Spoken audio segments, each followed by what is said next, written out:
For Russia, the war in Ukraine is not just about territory, it's about survival. From the Kremlin's perspective, this is a geopolitical clash decades in the making, sparked not only by Ukraine's westward shift, but by the slow, steady expansion of NATO toward Russia's borders.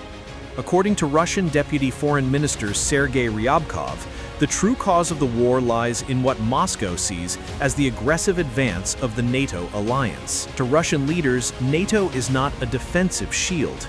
It's a military bloc that has repeatedly broken promises and encircled their country. They argue that the alliance, once far to the west, now sits on their doorstep with troops, missiles, and bases in Poland, Romania, and the Baltic states, right along the Russian frontier. This, they say, is the real provocation. Moscow has made its position clear. There can be no peace, no resolution, unless NATO halts its expansion and withdraws military assets from Eastern Europe. Russian officials demand formal guarantees. No more NATO enlargement, no foreign weapons stationed near Russian territory, a rollback of military infrastructure from countries that joined after the Cold War. But where does this deep mistrust come from? Russia often cites a so-called broken promise made during the Cold War's final days.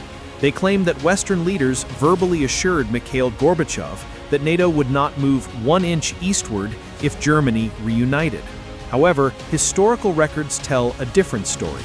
There was no signed treaty, no binding commitment, and even Gorbachev himself later acknowledged that NATO expansion was never formally discussed or agreed upon in those talks. What was discussed was the presence of NATO forces in a reunited Germany, not the future of Eastern Europe. So why did NATO expand after the Cold War? The answer lies in the fears of former Soviet satellite states.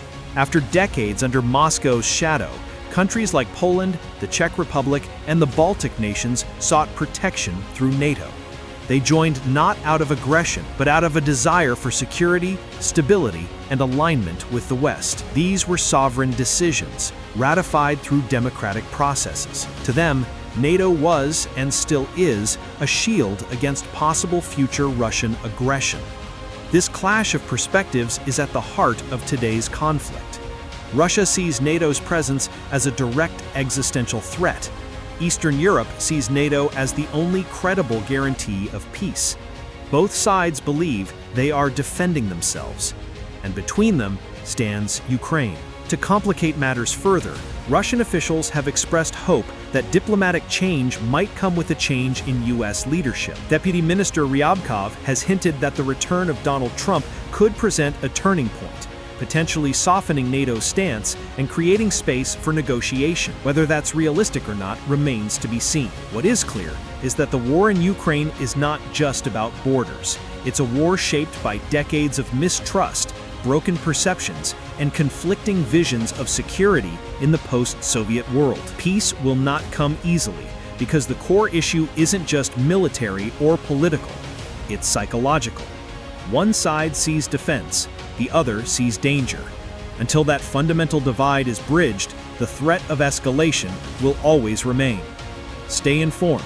Subscribe to Military Power TV for strategic insight into the world's most dangerous conflicts.